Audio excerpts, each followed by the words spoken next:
Me va a tocar hablar acerca de el evangelismo. Yo sé que muchos de ustedes están apasionados al respecto, pero algunos no están tan apasionados y mi idea, si Dios así lo permite, es poder crear esa pasión y sobre todo llamar la atención a ustedes de la importancia del evangelismo.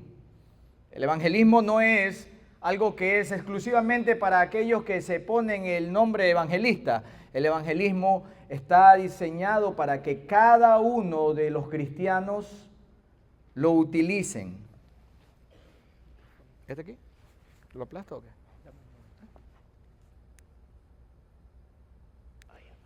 Ok, ahora me toca repetir todo de nuevo. Bueno, como les estaba diciendo, el tema que vamos a hablar es el evangelismo. Muchos de nosotros sabemos y entendemos que la parte más fundamental de una edificación, ¿cuál es?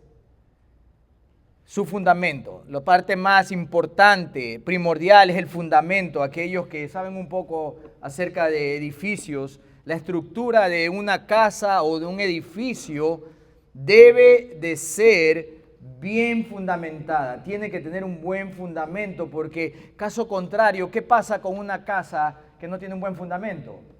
Se viene abajo, se desploma, colapsa. Ahora, la palabra fundamento, para que tengamos un entendimiento, es la unión de dos componentes de una palabra que viene de las palabras que viene del latín, fundus y vas, que significa base o fondo, y mento, que es el instrumento. Entonces podríamos decir que el fundamento es el instrumento base donde se edifica un edificio. De la misma manera, como cristianos, si no hay un buen fundamento en tu vida, es muy probable de que tu vida pase 5, 10, 15 años y siga siendo el mismo. Y el problema no es la palabra, el problema es el fundamento que tú has puesto en tu vida con respecto a quién es Dios y quién eres tú. El apóstol Pablo nos recuerda eso en 1 Corintios 3:11, donde dice que nadie puede poner otro fundamento que el que está puesto, el cual es Jesucristo mismo. Aunque muchos de ustedes no estén de acuerdo, yo estoy convencido de que aún en este lugar, en este momento, en esta conferencia, hay algunos que no han nacido de nuevo, que no son cristianos, que a pesar de que asisten a la iglesia, a pesar de que han escuchado las verdades y de los fundamentos del evangelismo, no han nacido de nuevo. Y la única manera de que Dios ha establecido que alguien nazca de nuevo es a través de su palabra, del evangelio. Y por eso hay siempre esperanza, porque mientras haya vida hay esperanza. También hay otros que sí han nacido de nuevo, que sí son cristianos, que el Espíritu Santo de Dios da testimonio a su espíritu.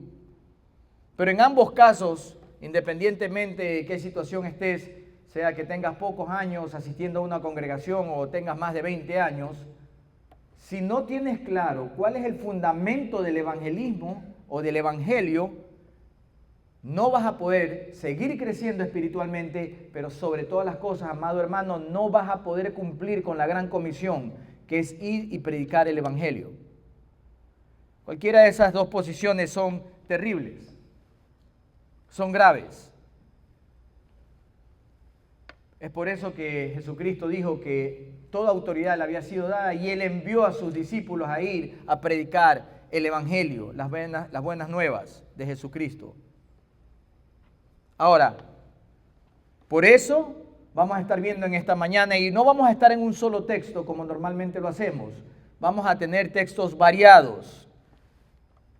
Y lo que yo quiero es que en esta mañana hablemos y estudiemos acerca de la importancia de tener un buen fundamento, y vamos a estar viendo, para aquellos que están tomando apuntes, 4 verdades fundamentales acerca del evangelio que te capacitan para entender la condición del ser humano. 4 verdades acerca del evangelio que te capacitan a entender la condición del ser humano. Y a medida que vayamos desarrollando el texto vas a poder ir apuntando acerca de estas 4 verdades, pero permítanme tener una breve oración una vez más para entregar este tiempo al Señor. Padre, estamos muy agradecidos de la oportunidad de poder estar en este evento y el hecho de poder abrir tu palabra para conocerte más, para entenderte más, y queremos pedirte que nos ayudes a obedecerte. Que no seamos solamente oidores olvidadizos, sino hacedores de tu palabra. Te pedimos, Espíritu Santo, que seas tú iluminando nuestras mentes, nuestro entendimiento, y que nos ayudes a poder crecer en nuestra relación con Dios. Ayúdanos a poder también creer en las verdades de tu palabra y ponerlas por obra a través de predicar el Evangelio, esas buenas nuevas que tanto hacen falta al mundo perdido y a otras personas que aún están asistiendo a las iglesias, pero están engañadas con respecto a quién eres tú. Te damos gracias y oramos todo esto en el nombre que es sobre todo nombre, en el nombre del Señor Jesucristo. Amén. Bueno, vamos a ver esas 4 verdades fundamentales, y si estás apuntando ahí, por favor, apunta la primera verdad es que Dios es perfecto. Dios es perfecto. ¿A qué nos referimos con que Dios es perfecto? ¿Qué queremos decir cuando afirmamos que Dios es perfecto? No estamos hablando de una perfección según el estándar que tú tienes en tu mente o del estándar de la sociedad o de los humanos, sino de una perfección absoluta, una perfección total, completa, sin falta, sin errores, sin posibilidad ni siquiera a mejorar. Dios no mejora. Dios ya es perfecto. Un comentarista dice: la perfección absoluta pertenece solamente y únicamente a Dios, porque Él es perfecto en todos los aspectos imaginables, infinito y eterno. Él nunca cambia, Él no progresa, porque en su eternidad no tiene principio ni fin. Siempre ha sido y será perfecto. Y para nosotros es un poco difícil tratar de abrazar y entender por completo esta verdad, porque somos pecadores y tenemos una naturaleza caída. Pero es importante que cuando nosotros comprendamos el fundamento del Evangelio y cuando compartamos el fundamento del Evangelio, esa verdad esté constantemente en nuestra boca, en nuestro corazón, en nuestra mente. Hermanos, si tú quieres compartir el Evangelio con fidelidad, no puedes decirle que Dios tiene un plan maravilloso para su vida a alguien que está a punto de morir. No puedes prometerle una larga vida a alguien que a lo mejor tiene una enfermedad. Pero sí puedes hablarle de lo perfecto que es Dios, para llamar su atención a entender de que hay alguien, hay un ser superior que está en control de todas las cosas. Ahora, yo sé que va a ser mucho lo que vamos a ir anotando si pueden, pero esto te va a ayudar a poder compartir con fidelidad el Evangelio. Ahora, dentro de esa perfección de Dios existen otras 2 verdades que van paralelas. Número 1, dentro de la perfección de Dios, Dios demuestra a través de la Escritura que Él es el creador de todo. Él es perfecto y Él es el creador de todas las cosas. Desde el principio, en el primer versículo de la Biblia, esta verdad resuena con fuerza a través de todas las Escrituras. Observen lo que dicen, abran su Biblia ahí en Génesis capítulo 1. Algunos versículos vamos a poder leerlos juntos, otros te pido que lo anotes por falta de tiempo. Observen ahí en Génesis capítulo 1, versículo 1 arranca diciendo: en el principio creó Dios los cielos y la tierra.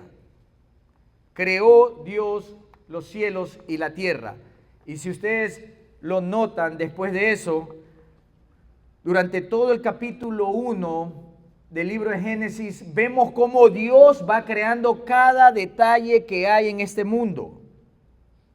Y lo hace a través de su palabra, a través de lo que Él dice, se hace. Observen en versículo 3. Dice, y Dios dijo, sea la luz. ¿Y qué pasó? Y fue la luz. Versículo 6, observen ahí en sus Biblias.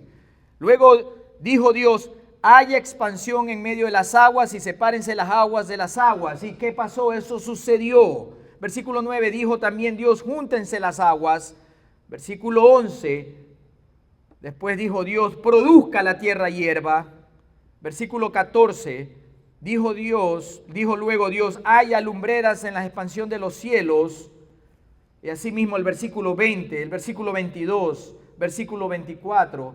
Observen el versículo 26. Entonces dijo Dios, hagamos al hombre a nuestra imagen, conforme a nuestra semejanza. Y creó a la humanidad. Y ese es el patrón de Dios. Tú lees desde Génesis hasta Apocalipsis y Él es el creador. Él es el que ha hecho todas las cosas. Él las dice y se hacen. Por falta de tiempo pueden anotar ahí. Isaías 44, 24 declara esa verdad al decir, yo Jehová que lo hago todo, que extiendo solo los cielos, que extiendo la tierra por mí mismo. Hermanos, no sé tú, pero me emociona pensar de que hay un Dios, que es nuestro Dios, que es nuestro Padre, y Él ha creado todo. Todo le pertenece a Él. Él es el creador, por eso Él es perfecto. Apocalipsis 4:11 al final de nuestra hermosa Biblia recalca una vez más esta verdad. Apocalipsis 4:11 nos dice, Señor, digno eres de recibir la gloria y la honra y el poder, porque ¿qué? Tú creaste todas las cosas y por tu voluntad existen y fueron creadas. Nada de lo que ves, amado hermano, amada hermana, ni en la tierra ni en los cielos, es producto del azar, ni del Big Bang, ni de algo que sucedió por inercia y automáticamente. Todo existe porque Dios es perfecto y Él lo diseñó con un propósito. Y eso tú tienes que decírselo al incrédulo. Eso tienes que decírtelo tú todos los días, cada mañana, aún en medio de la adversidad. Es el fundamento del Evangelio. Ahora, en la perfección de Dios, amados hermanos, Él es el creador y por consiguiente, Él es el dueño de todo. Dios es el dueño de todo. Esa es la siguiente verdad paralela dentro del fundamento de que Dios es perfecto. Dios es el creador de todo y a la vez Dios es el dueño de todo. Y tiene sentido, ¿verdad? Si Dios creó todas las cosas, entonces todo le pertenece a Él. Y por eso el salmista declara en el Salmo 24, versículo 1, diciendo de Jehová es la tierra y su plenitud, el mundo y los que en él habitan. A Él le pertenece la tierra, a Él le pertenece la creación, a Él le pertenece la humanidad.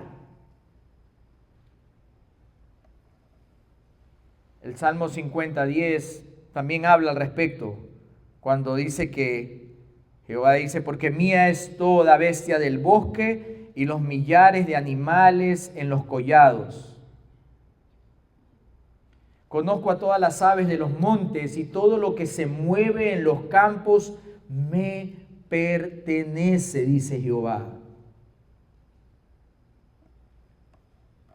¿Recuerdan cuando el apóstol Pablo en el libro de Hechos, capítulo 17, llega a Atenas y ve la ciudad derribada y inmersa dentro de la idolatría, llena de idolatría? ¿Y qué es lo que él hace? Él no que pone a proclamar de que deben tener confianza y que todo les va a ir bien, o de que el plan está ahí puesto maravilloso para cada persona, ni tampoco comienza a decirles alguna filosofía humana. El apóstol Pablo dice ahí en Hechos 17, versículo 24, el Dios que hizo el mundo y todas las cosas que en él hay, siendo Señor de los cielos y de la tierra, no habita en templos hechos por manos humanas, ni es honrado por manos de hombres, como si necesitase algo, pues Él es quien da a todos vida y aliento y todas las cosas. El apóstol Pablo, en una ciudad tan perdida, declaró la verdad de que Dios es el dueño. A Dios le pertenecen todas las cosas. Él es el creador. Y tiene sentido, hermanos. Tiene sentido porque cuando nosotros pensamos con respecto a que Dios es el creador y que Dios es el dueño, nos ayuda y ayuda al incrédulo a entender de que hay una autoridad sobre su vida. Y mucha gente no quiere reconocerlo. Yo lo entiendo, yo sé. Pasé muchos años haciendo evangelismo en las calles en Nueva York, junto con el grupo de jóvenes. Y yo sé lo que es, hermano.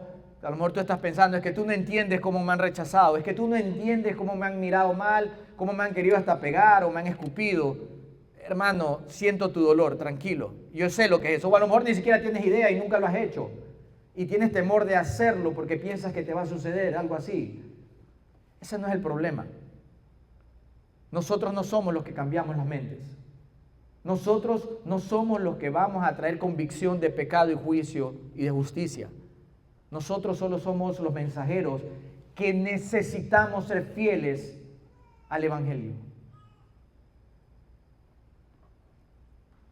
Hay mucha gente que va a decir, pero suena injusto ciertas cosas porque si Él es el dueño y Él es el creador, ¿por qué pasan tantas cosas malas? Por eso Romanos 9:20, Pablo lo reconoce y habla acerca de no solamente la elección, sino de las cosas que pasan en este mundo. Y dice, dirá el vaso de barro al que lo formó, ¿por qué me has hecho así? Así como un alfarero tiene derecho sobre la arcilla, también Dios tiene derecho absoluto sobre toda su creación. Lo crean o no lo crean, les guste o no les guste, esa es la realidad. Esto es semejante a la patente, ¿no? Ustedes saben lo que es una patente. Una patente es un derecho que te da cuando tú creas algo. Si tú tienes la patente, nadie más tiene derecho a hacer o deshacer con respecto a ese producto o servicio. Legalmente, cuando tú tienes una patente, nadie puede imitar lo que tú estás haciendo y nadie puede hacer algo con autoridad con aquello que te pertenece. Bueno, hermano, hermana, Dios tiene la patente de este mundo y de tu vida. Tú no te creaste a ti mismo. El mundo no se creó a sí mismo. Los seres humanos tienen a alguien que tiene la patente de sus vidas y ese es Jesús el Cristo.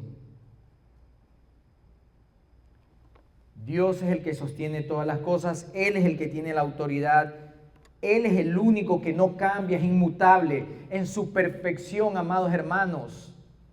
Él requiere que todos seamos perfectos. Ahora ahí entra el problema. Tú puedes decir yo creo, o la persona puede decir yo creo, sí, que alguien tiene que haber creado. La creación declara que hay un creador, las cosas creadas, como dice Romanos. Pero si tú crees de que Él es perfecto, que Él es el creador y Él es el dueño de todas las cosas, también tienes que creer que Él dice que en su perfección Él demanda que todo ser humano sea perfecto también. Y ahí viene un problema. Y esto da paso a nuestra segunda verdad fundamental que vamos a estar viendo esta mañana. Y la segunda verdad es que el hombre es imperfecto. El hombre es imperfecto. Y al decir de que el hombre es imperfecto, no nos estamos refiriendo solamente al hombre como varón. Estamos hablando del varón y de la hembra, del macho y el hombre y la mujer. La Biblia afirma con claridad que el problema de la humanidad es el pecado. El pecado que entró al mundo desde Génesis 3 es el que contamina y hace al hombre imperfecto.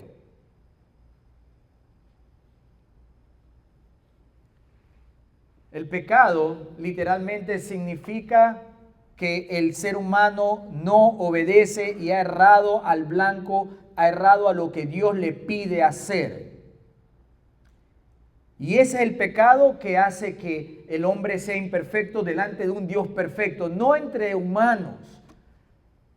Hermano, cuando tú hablas acerca del Evangelio, tú tienes que hablar acerca del pecado. Y no te preocupes si a lo mejor a la persona que le estás hablando acerca del Evangelio te dice, pero es que todos somos imperfectos, es verdad, todos somos malos, tú no eres mejor que yo. Y ahí es cuando tú tienes que apuntar a lo que dijimos en la primera verdad. Es que no estamos tratando horizontal, es vertical. El trato es vertical. Es que Dios es perfecto y Él demanda que tú seas perfecto y tú eres imperfecto porque el pecado ha contaminado tu vida. Ahora, ¿qué significa el pecado? ¿O cómo podemos saber qué es el pecado, mejor dicho? Primera de Juan, capítulo 3. Vayan ahí a sus Biblias. Estoy leyendo por si acaso la Reina Valera 1960 para aquellos que a lo mejor están leyendo alguna otra versión. Observen ahí en Primera de Juan, capítulo 3, versículo 4. Aquí el apóstol Juan, el apóstol del amor, declara con firmeza la realidad de qué es el pecado y por qué existe el pecado. Observa ahí. Todo aquel que comete pecado, dice, infringe también la ley, pues el pecado es, ¿qué dice ahí? Creo que no llegaron todavía ahí. Infracción de la ley. Ahora, ¿qué ley? La ley moral de Dios, los 10 mandamientos. Hermano, Jesucristo lo hizo, Pablo lo hizo, Juan lo declara a alta voz, todos los apóstoles tenían claro de que el pecado es infracción de la ley de Dios, es romper la ley de Dios, es no obedecer a la ley de Dios. Y cuando tú compartes el Evangelio tienes que hablar del pecado aunque no te guste, aunque te sientas incómodo. Si tú amas a la persona a la que estás compartiendo el Evangelio, si tú amas a Dios y por eso estás compartiendo el Evangelio entendiendo que es tu responsabilidad y no la del pastor, entonces tienes que hablar acerca del pecado. Tienes que llamar las cosas por su nombre. El apóstol Pablo, y lo pueden leer después, en Romanos capítulo 3 afirma la realidad de que no hay justo ni aun uno, no hay quien entienda, no hay quien busque a Dios. Todos se desviaron, a unas se hicieron inútiles, no hay quien haga lo bueno, no hay ni siquiera uno.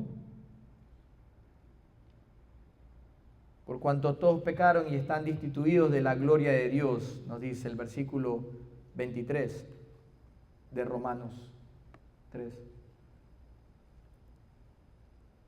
Hermanos, tenemos que declarar a alta voz de que el hombre es imperfecto y que el hombre es pecador. Y el problema en el ser humano, hermanos, no es la ignorancia ni la falta de oportunidades. El problema es moral y espiritual. No cumplen con esos mandamientos de los que hablamos hace un momento. Y los mandamientos son sencillos. Y si tú eres cristiano, hermano, presta atención a esto. Si tú eres cristiano, si tú has nacido nuevo, si tú eres un hijo de Dios, tú tienes que saber dónde están los 10 mandamientos. Y no voy a pedirles que uno por uno que me digan dónde están. Pero es lo básico y lo fundamental, hermano. ¿Cómo puedes haberte arrepentido si no sabes cuál es la ley de Dios? La ley no es para salvarte, pero la ley, como dice Pablo, te muestra tu pecado. Pues si ni siquiera, sí, yo soy malo, hermano Hugo. Sí, claro, soy malo. No sabes por qué eres malo. No sabes ni siquiera con entendimiento bíblico por qué has pecado en contra de ese Dios santo y perfecto. ¿Cómo puedes compartir el Evangelio si ni siquiera sabes lo básico? No importa cuántos años tengas, hermano. Te lo digo porque a mí me pasó. Durante muchos años yo era un falso convertido. Desde muy pequeño me llevaban a la iglesia, mi madre, y un pastor me hizo repetir una oración que no me acuerdo qué es lo que dije, y me declaró como un papa, ya eres cristiano. Y toda mi vida yo decía, yo soy cristiano, yo soy cristiano, yo soy cristiano, y vivía como cualquier otro del mundo. De vez en cuando mi conciencia me acusaba, entonces no hacía ciertas cosas.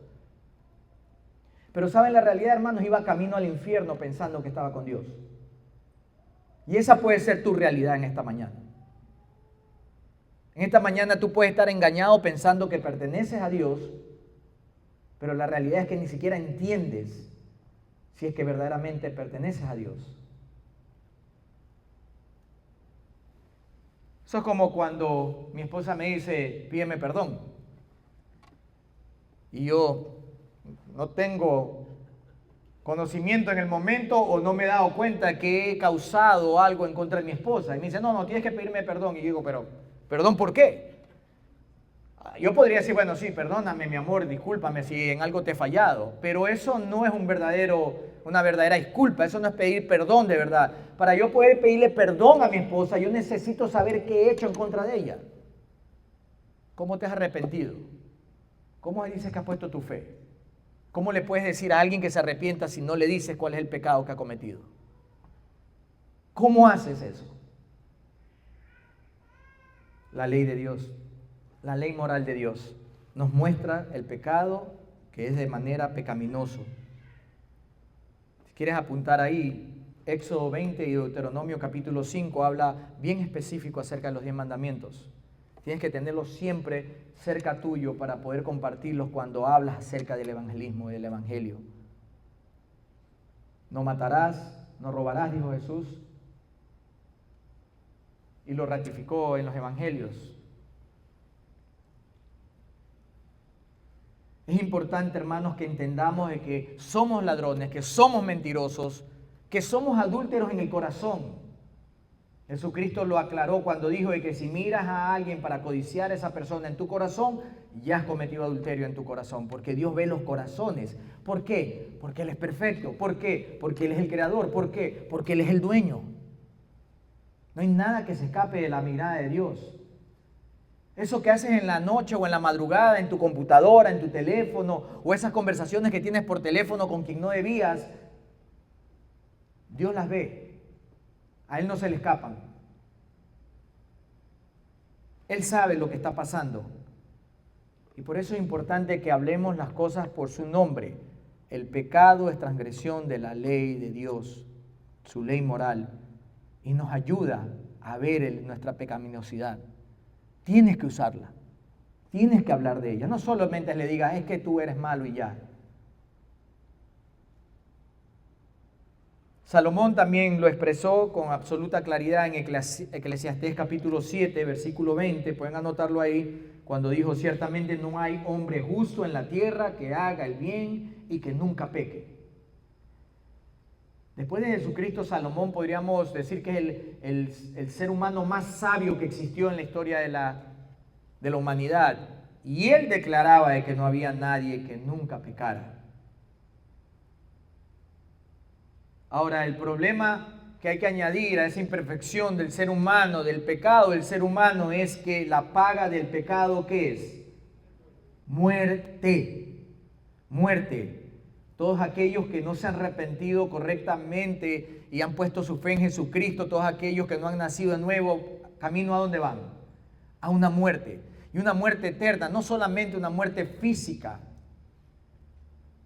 Es por eso que nuestro Señor Jesucristo dijo que no hay que temerle al que te puede destruir el cuerpo, pero no tiene potestad sobre el alma.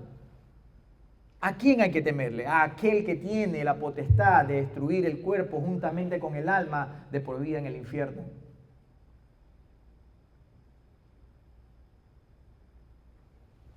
Ahora, incluso te vas a topar, amados hermanos, con aquellos cuando tú compartes el evangelio que dicen, pero yo no soy tan malo, sí, yo no he mentido, no, yo jamás he adulterado, no, yo jamás he robado, yo no he asesinado en mi corazón, yo amo a todo el mundo, yo soy amor y paz para todos. Que niegan que han pecado. Bueno, para ellos, Santiago, capítulo 4, versículo 17, los deja sin escapatoria cuando dice, y el que sabe hacer lo bueno y no lo hace, le es pecado. Lo arrinconas o te arrinconas tú cuando lees a Santiago. ¿Cuántas veces podemos hacer algo por los demás y no lo hacemos? O para la iglesia y no lo hacemos. Ahora, si aún así la gente quiere negar esa realidad, pues bueno, oras por esa persona y te alejas, pero por lo menos estás siendo fiel utilizando la palabra de Dios y exponiendo lo que Dios dice a esa persona con respecto a su pecado.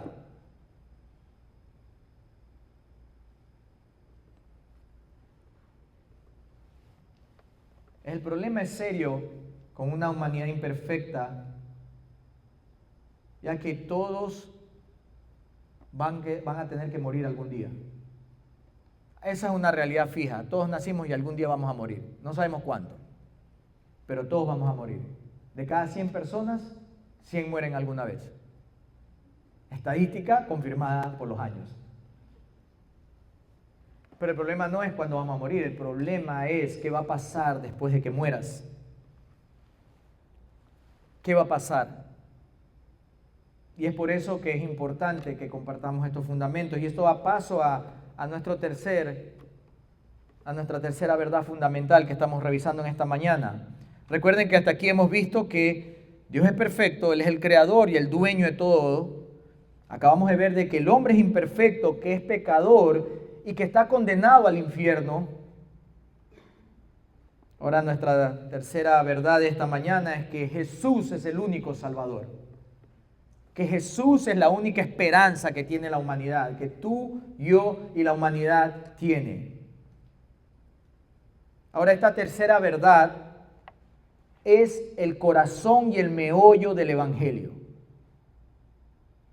Así como les dije hace un momento de que necesitamos hablar de las dos verdades que acabamos de ver, si tú no le hablas de Jesucristo, esa persona no va a tener esperanza. Si Dios es perfecto y el hombre es imperfecto y pecador y va camino al infierno, entonces necesitamos, por así decirlo, un puente que nos lleve a reconciliar con Dios, porque Dios es santo, Dios es perfecto y nosotros no. Y ese puente, esa conexión, esa reconciliación con el Padre en nuestra imperfección, solo y únicamente se puede ver y se puede hacer a través de Jesucristo, el hombre perfecto, el Dios, Hijo del Padre. Dios, Jesús, amados hermanos, fue completamente Dios y completamente hombre. Pero al ser hombre nunca pecó. Y Él vino voluntariamente a vivir la vida perfecta que nosotros no podíamos vivir. Eso que demanda Dios del ser humano, del hombre, solamente se puede ver completamente hecho en la obra de Jesucristo. Él es el único que vivió la vida perfecta que nosotros, tú y yo y el mundo allá afuera no puede vivir. Y Él fue el único que murió por los culpables, por los pecadores, por su pueblo, por su gente.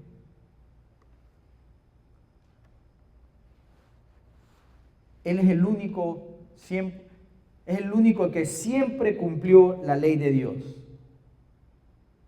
No conoció pecado. Ahora, algunos versículos que respaldan el hecho de que Él era completamente Dios y completamente hombre, lo encontramos, por ejemplo, Filipenses capítulo 2, en los versículos del 6 al 8, dice, siendo en forma de Dios, no estimó ser el igual a Dios como cosa a que aferrarse, sino que se despojó a sí mismo, tomando forma de siervo, hecho semejante a los hombres, y se humilló a sí mismo, haciéndose obediente hasta la muerte. ¿Y qué dice? Muerte de cruz. Jesucristo, aunque fue tentado en todo, nunca cayó en pecado. Su obediencia fue perfecta. Eso que nosotros y la humanidad deberían haber hecho, que no pudimos, lo vemos en la vida de nuestro Salvador, el Señor Jesucristo.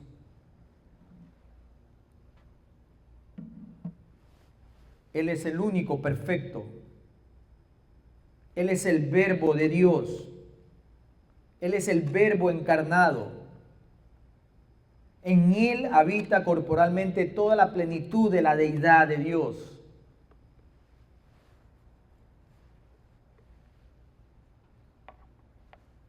Piensa en esto. El Rey del universo dejó su trono, se hizo un siervo y murió por los rebeldes.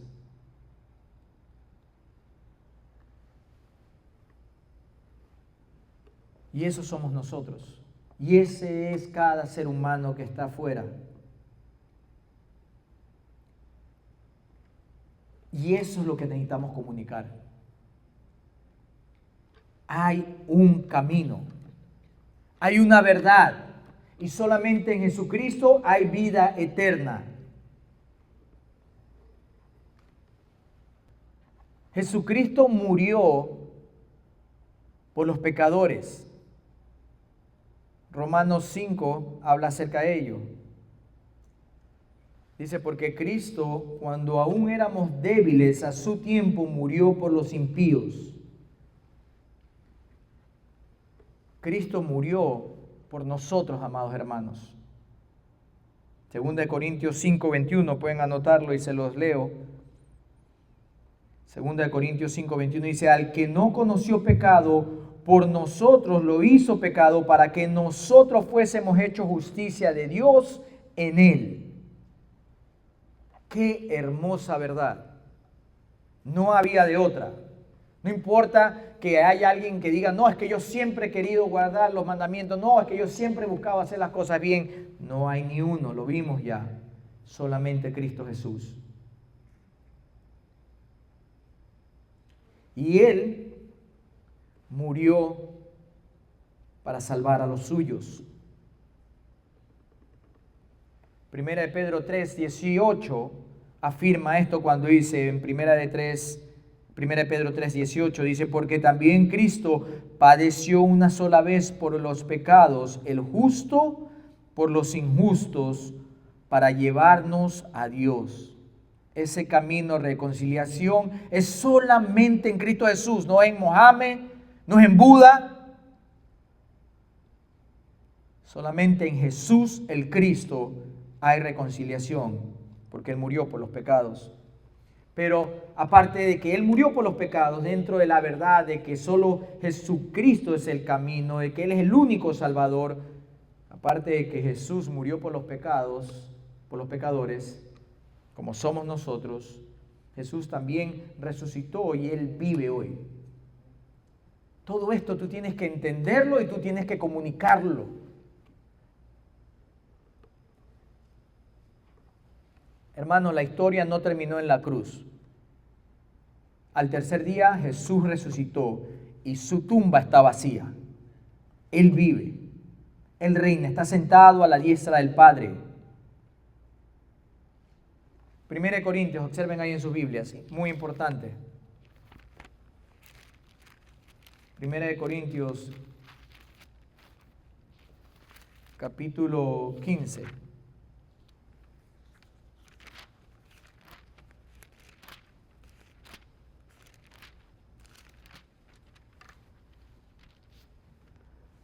Versículo 3, normalmente lo utilizamos, estos versículos en el día del Señor, porque primeramente os he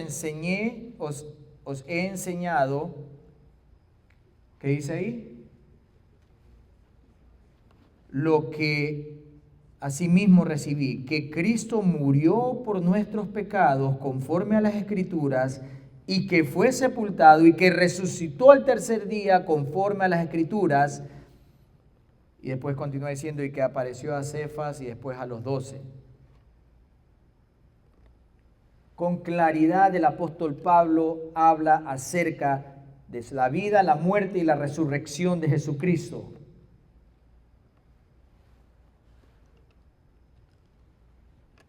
Jesucristo murió, pero resucitó. Él entregó su vida y la volvió a tomar. Y la resurrección de Jesucristo es importante porque eso demostró la aprobación de la vida terrenal, humana de Cristo. Al Él resucitar de los muertos, Dios el Padre ha dicho, sí, acepto este sacrificio. Este es el perfecto Cordero de Dios que quita el pecado del mundo.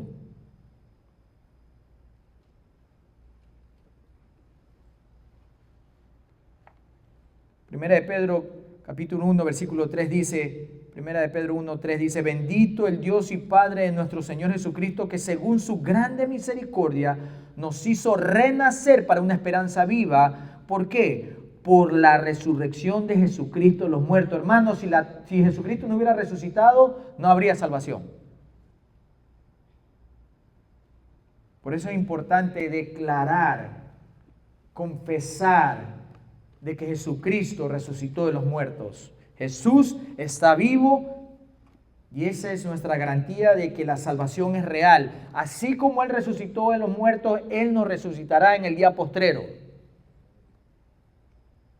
Finalmente, el cuarto y último fundamento o verdad fundamental que vamos a ver en esta mañana es que el hombre debe de arrepentirse. El hombre debe de arrepentirse. Y cuando digo hombre, hablo de mujer y hombre.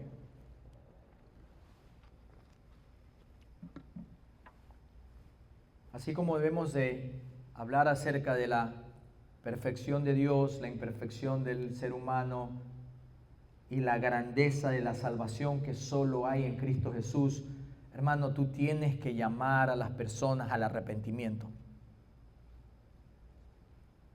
Tienes que decirle a las personas, si crees en estas otras tres verdades, necesitas abrazar esta verdad con todo tu ser. El hombre debe de arrepentirse.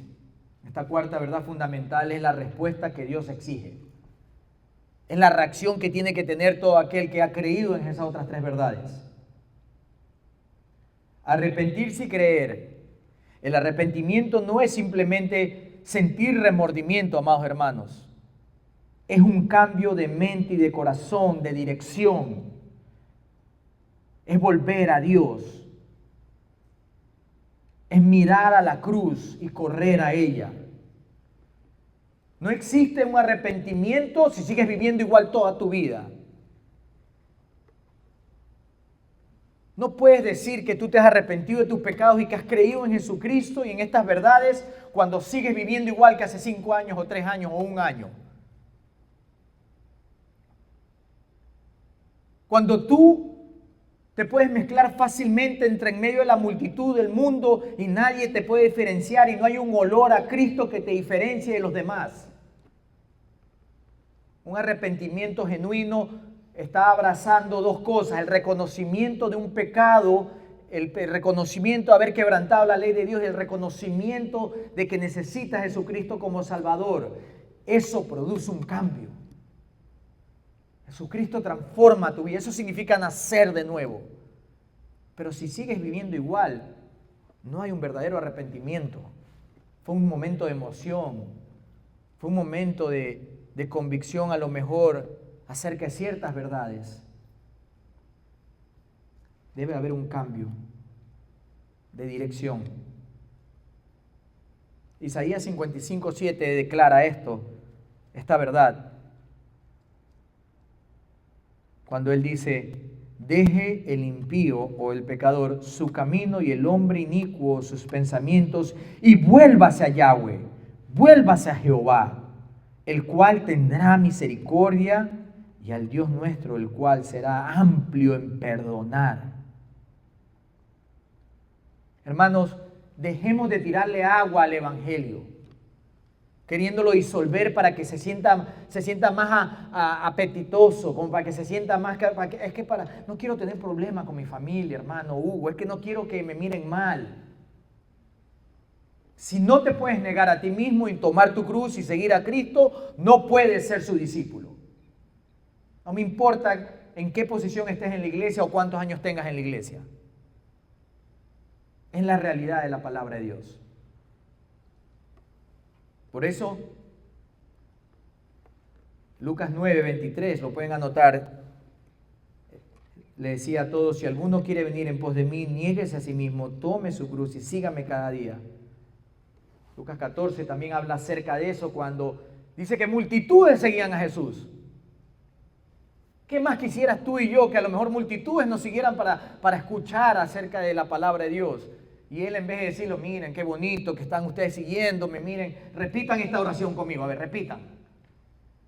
Él se volteó y les dijo, a ver, pasa aquí al altar para que hagas tu confirmación con Dios. No hizo eso, hermanos. Dice que él se viró y le dijo, si alguno quiere venir en pos de mí, Tiene que odiar, aborrecer a su padre, a su madre, a sus hermanos y aún a sí mismo, su propia vida. Y tiene que negarse y tomar su cruz y seguirme. Y tomar la cruz es estar dispuesto a morir por el Evangelio. No es tu suegra la cruz. No es tu jefe la cruz. No es tu familiar que siempre anda haciendo bromas y te cae mal. Ni siquiera es un impedimento físico o una enfermedad que tengas tu cruz. Cuando habla de tomar tu cruz significa estar dispuesto a morir por el Evangelio. Y eso es lo que pide Jesús. Ya que Él hizo todo por ti, ya que Él hizo lo mayor y lo que tú no podías hacer, Él te pide ahora que lo sigas incondicionalmente.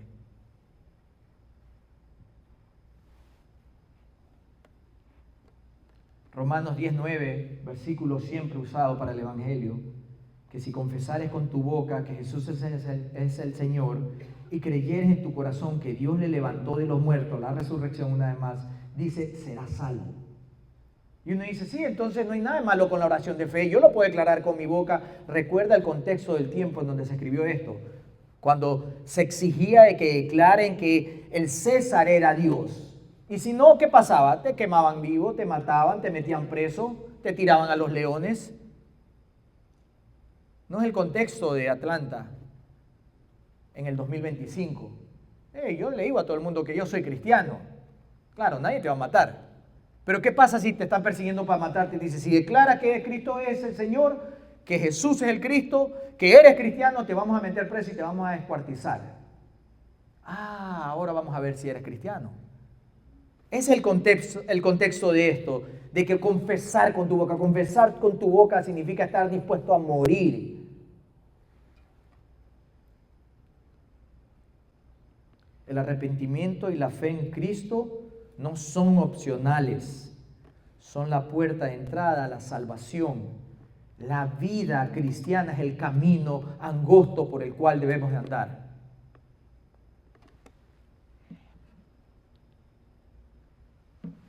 Finalmente, hermanos, para concluir,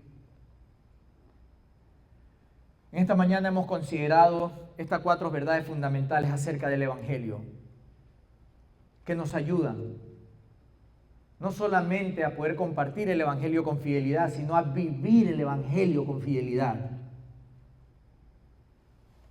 Dios es perfectamente santo, creador de todo. El hombre es incompleto, es imperfecto, pecador y separado de Dios.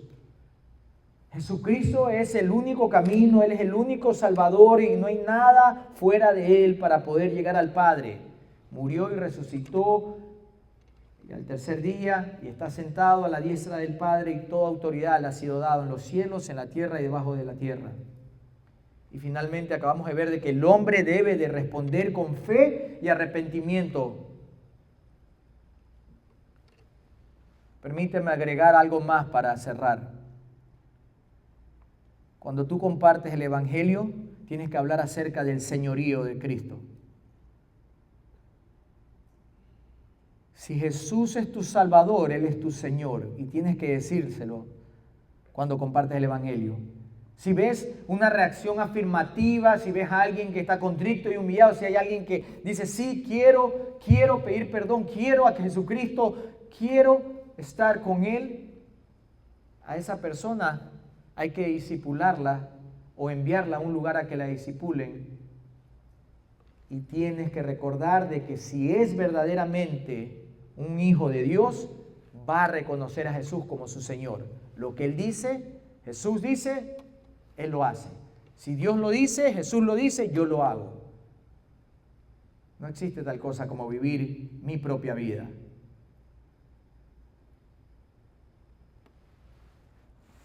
Estas 4 verdades fundamentales, hermanos, son como torres en un puente seguro. Si están bien fundamentadas, el puente no se viene abajo. Si están mal fundamentadas, cuando se reedifica y con el tiempo se va a venir abajo. Hermano, analízate en esta mañana si esas verdades han sido parte de tu vida. Si has reconocido estas 4 verdades. Si es así, gloria a Dios, comunícala a los demás con valentía.